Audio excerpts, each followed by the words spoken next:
बोलिए श्री शंकर भगवान की जय। रुद्र संहिता सृष्टि खंड श्री शिव महापुराण। श्री शिव पुराण में षष्ठो अध्याय सृष्टि खंड में श्री महाप्रलय काल में केवल सद ब्रह्मा की सत्ता का प्रतिपादन हुआ। निर्गुण निराकार ब्रह्म से ईश्वर मूर्ति सदाशिव का प्राकट्य, सदाशिव द्वारा स्वरूप भूत शक्ति यानी अम्बा जी का प्रकटीकरण, उन दोनों के द्वारा उत्तम क्षेत्र काशी या आनंदवन का प्रादुर्भाव हुआ। शिव के वामांग से परम पुरुष विष्णु जी का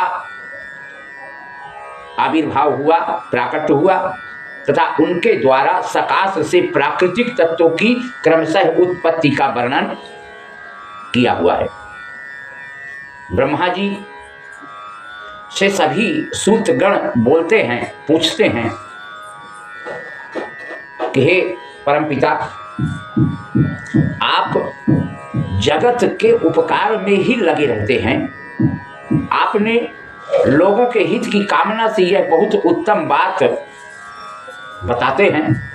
कृपा करके हम लोगों को भी कुछ बताइए, जिसके सुनने से संपूर्ण लोगों के समस्त पापों का क्षय हो जाता है, विनाश हो जाता है। उस अनामय शिव तत्व का मैं वर्णन करता हूँ। कौन कहते हैं? ब्रह्मा जी कहते हैं सभी मुनिगणों से। शिव तत्व का स्वरूप बड़ा ही उत्कृष्ट और अद्भुत है। चराचर जगत नष्ट हो गया। प्रलय काल में सर्वत्र केवल अंधकार ही अंधकार था। ना तो सूर्य थे, ना चंद्र थे, ना कोई ग्रह नक्षत्र थे, जिसमें अग्नि, वायु, पृथ्वी और जल की भी सत्ता नहीं थी। प्रधान तत्व से रहित सूना आकाश मंडल शेष था। दूसरे किसी तेज की उपलब्धि भी नहीं थी। अदृश्य आदिकाल भी अस्तित्व नहीं था। शब्द और स्पर्श भी नहीं थे। गंध रूप भी नहीं था। रस का भी अभाव और दिशाओं का भी ज्ञान किसी को नहीं था। इस प्रकार सब और निरंतर सूची भेद घोर अंधकार फैला हुआ था। उस समय तत्सद ब्रह्म इस श्रुति में और सत एकमात्र शेष था। जब यह वह ऐसा जो इत्यादि रूप से निर्दिष्ट होने वाला भावात्मक जगत नहीं था, उस समय एकमात्र सत ही शेष था।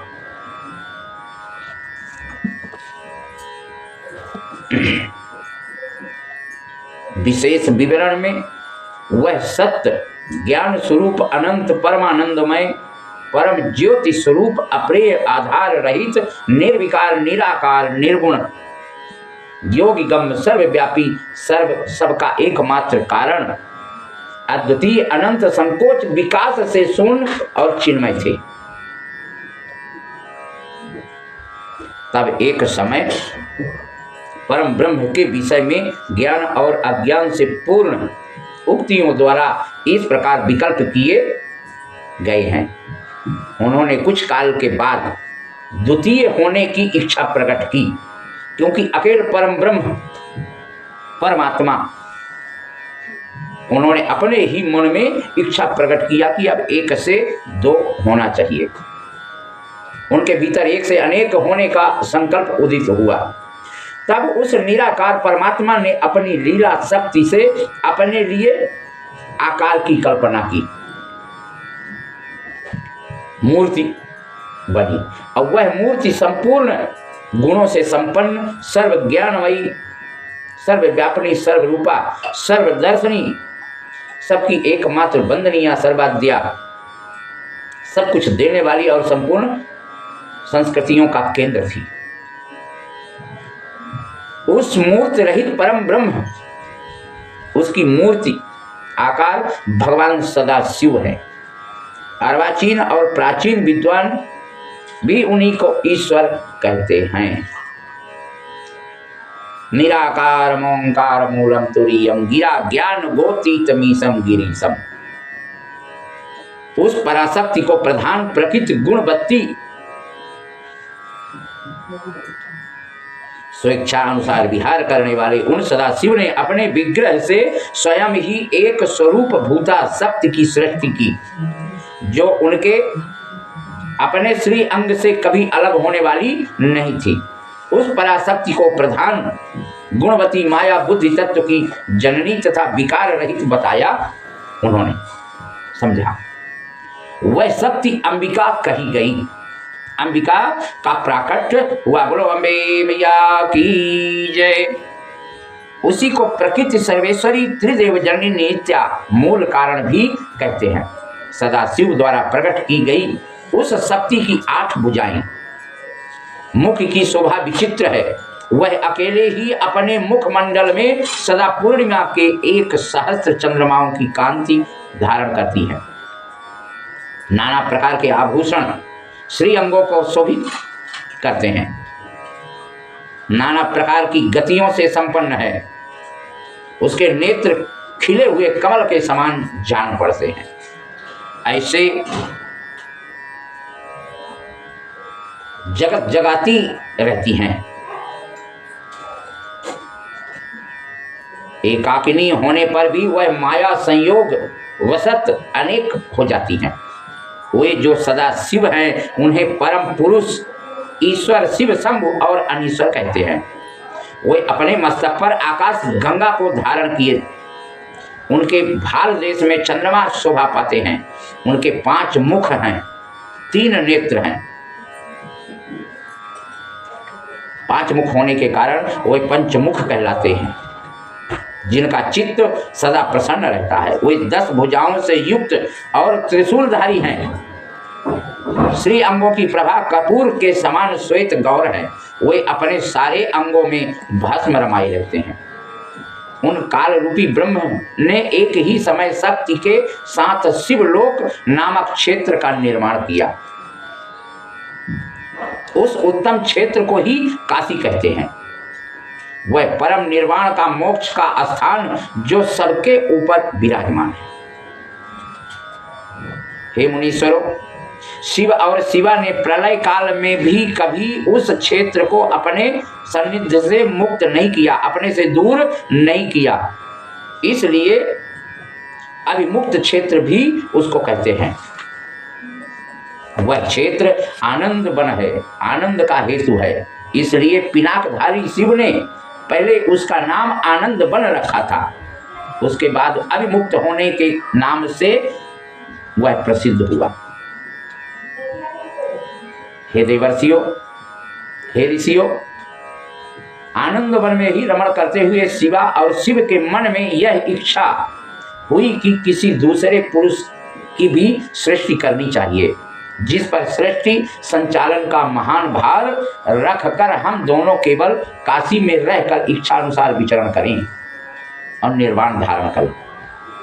वही पुरुष हमारे अनुग्रह से सदा सबकी सृष्टि करे, वह पालन करे और अंत में वही सबका संहार भी करे।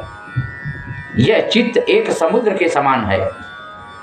इसमें चिंता उत्ताल तरंगे उठ उठ करके और चंचल बनाई रहती हैं। इस प्रकार ऐसा निश्चय करके शक्ति सहित सर्वव्यापी परमेश्वर शिव ने अपने वाम भाग के 10वें अंग पर अमृत का सिंचन किया। वहां उसी समय एक पुरुष प्रकट हुआ जो तीनों लोकों में सबसे अधिक सुंदर। वह शांत थे, उसमें सत्व गुण की अधिकता थी तथा वह गंभीरता का अथाह सागर था। प्राकट्य होना और अवतरण होना, अवतरित होना, ये दोनों में भेद है, अंतर है। प्राकट्य होना जो नहीं था और तुरंत दिखाई देने लगे। प्राकट्य है कि जो नहीं था और फिर हो जाए। इस प्रकार अवतरित होना, पहुंचना, उतरना, अंतरात्मा से जो सुशोभित होवे, अंतरात्मा से प्रेम करें, उस चीज का मनन करें, चिंतन करें, उतारें, उसको ही उतरना कहते हैं। इसी प्रकार श्री शिव ने अपने ही 10वें अंग से एक पुरुष को प्रकट करते हैं। वह अति सुंदर, क्षमा गुण से युक्त उस पुरुष के लिए उपमा नहीं थी। उसकी कांति इंद्रनील मणि के समान श्याम थी। उसके अंग अंग से दिव्य शोभा छिटक रही थी।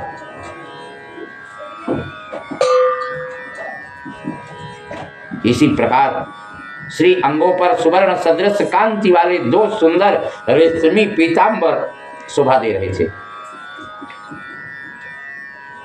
तदनंतर उस पुरुष ने परमेश्वर शिव को प्रणाम किया और शिव तत्व की प्राप्ति होती है उनको। अब वो शिव जी से कहते हैं कि मेरे नाम को निश्चित कीजिए और मेरे को काम बताइए। उस पुरुष की यह बात सुनकर महेश्वर भगवान शंकर हंसते हुए और मेघ के समान गंभीर वाणी में उससे कहने लगे कि हे वत्स, व्यापक होने के कारण तुम्हारा नाम विष्णु रखा और यही विष्णु नाम तुम्हारा विख्यात होगा। बोलिए विष्णु भगवान की जय। इसके अतिरिक्त और भी बहुत से नाम होंगे जो भक्तों को सुख देने वाले होंगे। भगवान शिव सुस्थिर होकर उनको बताते हैं कि आप तप करो, क्योंकि वही समस्त कार्यों का साधन है। ऐसा कहकर भगवान शिव ने श्वास मार्ग से श्री विष्णु को वेदों का ज्ञान प्रदान किया। तदनंतर अपनी महिमा से कभी च्युत न होने वाले श्री हरि भगवान शिव को प्रणाम करके बहुत बड़ी तपस्या करने लगे। शक्ति सहित परमेश्वर शिव भी पार्षद गणों के साथ वहां से अदृश्य हो गए। 12,000 दिव्य वर्षों तक तपस्या करने के पश्चात भी विष्णु अपने अभीष्ट फल स्वरूप सर्वस्व देने वाले भगवान शिव का दर्शन प्राप्त किए। इस प्रकार ब्रह्मा, विष्णु, शिव, अब विष्णु भगवान पुनः जब दर्शन हुआ उनकी स्तुति करते हैं, वंदना करते हैं, क्योंकि वेदों के ज्ञाता तो थे ही। तदनंतर ब्रह्म की ध्यानावस्था में ही विष्णु को बोध हो आया। वो प्रसन्न होकर सोचने लगे कि ये वह महान तत्व है। उस समय शिव की इच्छा से तपस्या के परिश्रम में निरत विष्णु के अंगों से अनेक प्रकार की जल धाराएं निकलने लगी। जल से सारा सूना आकाश व्याप्त हो गया। वह ब्रह्म रूप जल और अपने स्पर्श मात्र से सब पापों का नष्ट करने वाला सिद्ध हुआ। उस समय थके हुए परम पुरुष विष्णु मोहित होकर के दीर्घ काल तक बड़ी प्रसन्नता से उसमें सोते रहे। किसमें? जल में। नार अर्थात जल में शयन करने के कारण ही उनका नाम नारायण पड़ा। यह श्रुति सम्मत नाम प्रसिद्ध हुआ। उस समय उन परम पुरुष नारायण के अतिरिक्त दूसरी कोई प्राकृतिक वस्तु नहीं थी। उसके बाद ही महात्मा नारायण देव से यथा समय सभी तत्व प्रकट हुए। हे महामते, प्रकृति से महातत्व प्रकट हुआ। महातत्व से सत्वादि तीनों गुण प्रकट हुए। इन गुणों के भेद से ही त्रिविध अहंकार की उत्पत्ति हुई। अहंकार से 5 तन मात्राएं और उन तन मात्राओं से 5 भूत प्रकट हुई। उसी समय ज्ञान इंद्रियों और कर्म इंद्रियों का भी प्रादुर्भाव हुआ, जन्म हुआ। इस प्रकार इन तत्वों की संख्या इनमें से पुरुष को छोड़कर शेष सारे तत्व प्रकृति से प्रकट हुए, इसलिए सबके सब जड़ हैं। इन तत्वों की संख्या 24 है। उस समय एकाकार हुए 24 तत्वों को ग्रहण करके वे परम पुरुष नारायण भगवान शिव की इच्छा से ब्रह्म रूप जल में विश्राम करते हैं। इस प्रकार भगवान विष्णु की उत्पत्ति इसमें बताई गई है, अंबिका की उत्पत्ति बताई गई है। भगवान नारायण अगले विक्षेपण में भगवान विष्णु की नाभि से कमल का प्रादुर्भाव और शिव इच्छा से ब्रह्मा जी का उससे प्रकट होना बताया है। भगवान विष्णु की नाभि कमल से भगवान ब्रह्मा जी का प्रादुर्भाव हुआ।